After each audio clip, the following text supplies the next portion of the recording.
Okay, and I've had to do this a number of times. It's never easy following Lord Monckton. But it is my great honor and privilege to be able to present the next award. It's called the Surprise Award, I guess, in your program. I didn't know it would be called that, but in a sense, when we were talking with Heartland before this, they were saying, do you want to give the name of the award? Do you want to give who presents it beforehand? And we said, no. I mean, I was always one of those who did not want to know what my child was going to be before it was born, what I was going to get for Christmas, just the way I am. Besides, this is a climate conference, and you're supposed to do, put out like the ICCC does, you put out the press release and make the big hoopla, and then you give the support later, right? Press release sign. So in any event, I could tell you what the name of our award is, but we put together a short video to show it instead.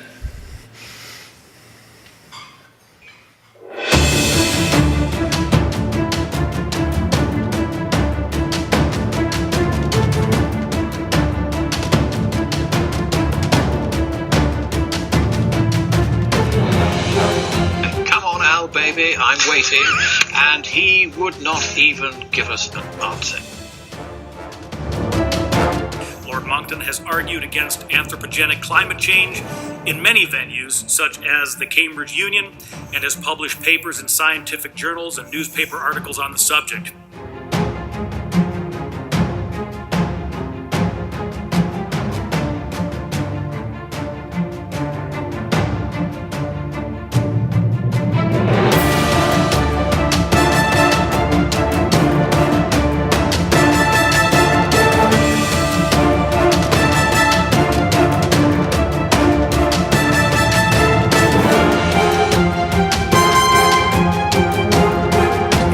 The 16 years now that we have been coming to these events, there has been no global warming at all.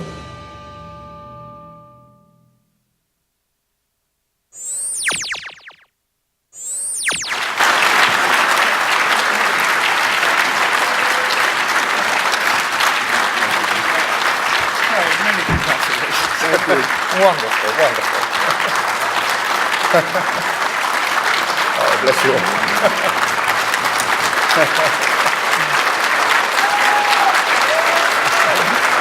Thank you.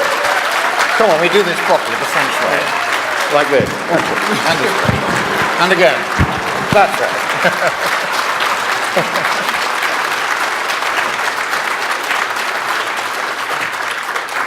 I just want to tell one quick Monckton story. I mean, James, you did a great job of giving kind of the regular bio. I'll just give part of the bio that I know him as, and that's when I first met Christopher. I always think of this story. There's many places we've been around the world, many adventures we've shared, from jumping out of airplanes to riding camels in Doha to being kicked out of conferences and the like.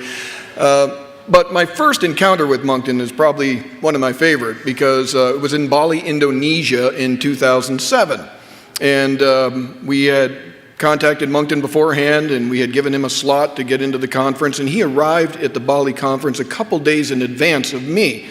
I was in charge of the delegation from the UN's point of view, and Christopher, having arrived a couple days early, set up shop and went to work. Well, by the time I got there, and it's a long ride to Bali, as you may well imagine, 30, 40 hours, I'm exhausted. I get in my room, I want to go to sleep. I get a call from the UN secretary person in charge of NGOs. Her name was Barbara Black, and she ran the whole NGO program kind of like the Gestapo. And she phones me up and goes, "Mr. Raka, come down to my office immediately." And I go like, okay. I'm like wanting to crash, very exhausted. I get down there, and she said, "Your delegation is a disaster. That Lord Monckton has been out there, he's been in the Indonesian press, he badmouthed our conference. This press has been following him around all over the place. He's been using rooms that are not meant for press to hold press conferences. And you either get a hold of him or you're all out of here." I hadn't even met him yet. But I knew I was going to like this guy.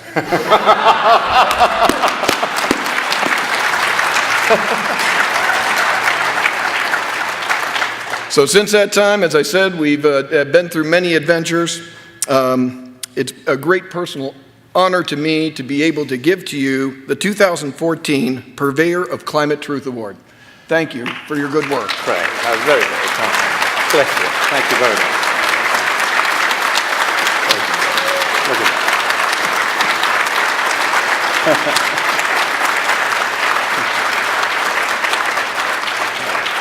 Thank you. That's a quick word. Well, Craig, I'm just gobsmacked, frankly. I'm very grateful to everyone. And I am going to say a little bit more about what really happened in Bali, because we needed somewhere to hold our daily press conferences, which were 20 times as interesting as anybody else's. And this meant we knew we were going to attract large crowds of press. So I went to see the Secretariat, and there were some very nice people behind the counter. And I explained our predicament, and I said, look, I see you have a room here that would do it very nicely. Is that all right? And they said, yes, of course. So I sent them a box of chocolates to say thank you for organizing this. And so when Barbara Black eventually discovered we were using one of their rooms for our press conferences and went ballistic, she went to the security people and said, arrest him and throw him out of the conference. And they said, we don't want to do that. And she said, do as you're told. And they said, no, we won't. And they faced her down and refused to act on her instructions because they had had some of the chocolates too. And that was, the curse of Monckton strikes often and it strikes hard. That was the last time she organized any UN conference. They retired her after that. But it has been a fascinating time doing this. And all I really want to say is God bless you all, and thank you very, very much indeed. And come with me as we take the world towards the freedom that is our birthright. And if we get our way, it will be its birthright too. God bless you.